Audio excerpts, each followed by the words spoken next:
Rajya Sabha TV के YouTube channel पर आप सभी का स्वागत है। मैं हूं मोहम्मद फातेह टीपू।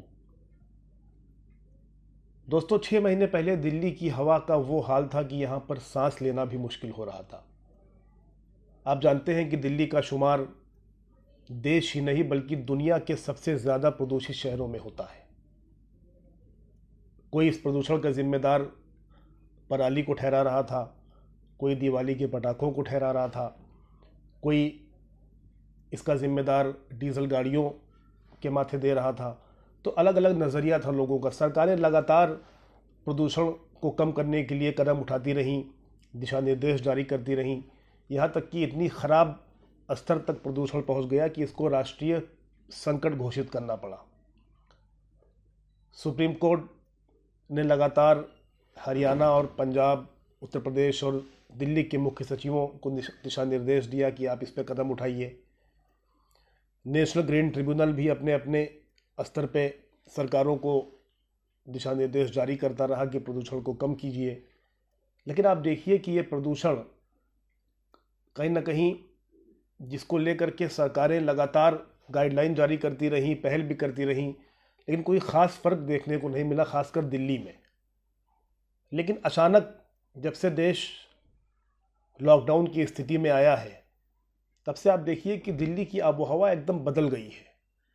आसमान नीला हो गया है, हवा में खुशबू पैदा हो गई है, परिंदे फिर से वापस आने लगे हैं। तो बहुत गौर करने की बात है साथियों। आप इस पर गौर कीजिए कि आखिर वही प्रकृति, वही नेचर जिसको हम इंसानों ने अपने हिसाब से इसका इस्तेमाल किया, आखिर इस कोरोना के माध्यम से कहीं ना कहीं प्रकृति हम इंसानों को कोई ना कोई संदेश देना चाहती है कि आप पर्यावरण की रक्षा कीजिए, पेड़ लगाइए और पर्यावरण को बचाने के लिए हर संभव प्रयास कीजिए। क्योंकि आप देखिए, यही दिल्ली थी जब सुप्रीम कोर्ट के एक जज को कहना पड़ा कि दिल्ली गैस चैम्बर में तब्दील हो गई है, मतलब दिल्ली रहने लायक नहीं है। और जो कारोबारी, बिजनेसमैन या जो भी दिल्ली में आते थे देश के अलग अलग हिस्सों से, जिनके पास विकल्प था, वो दिल्ली को आज छोड़ के जा चुके हैं सिर्फ इसी प्रदूषण की वजह से। लेकिन आप साथियों गौर कीजिए कि जो कोरोना सही मायने में मानव त्रासदी बन करके ये आया हुआ है, लेकिन इस रूप में आप इसको देखिए कि कोरोना कहीं ना कहीं ब्लेसिंग इन डिस्गाइज है प्रदूषण के मामले में। क्योंकि आप देखिए कि अगर देश लॉकडाउन की स्थिति में ना जाता तो दिल्ली का प्रदूषण, जो अक्टूबर के पहले हफ्ते 2019 में AQI इंडेक्स पे 565 हुआ करता था, आज वो 30 और 60 के बीच में है। बिल्कुल अच्छी स्थिति में आ गया है ये। तो कहीं ना कहीं कुदरत ने, नेचर ने, प्रकृति ने हमें एक मौका दिया है साथियों कि हम प्रकृति का संरक्षण करें, वृक्षारोपण करें। और जो आज जलवायु परिवर्तन के दौर से पूरी दुनिया गुजर रही है, भारत भी इससे अछूता नहीं है।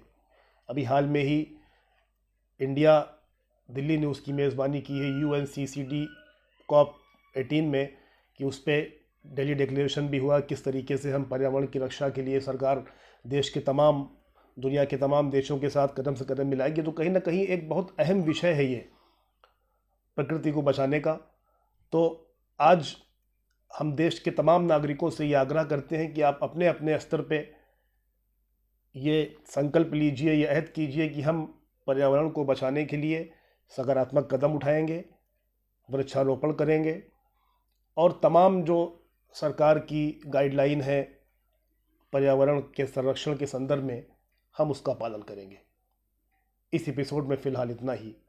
बने रहिए राज्यसभा टीवी के साथ। नमस्कार।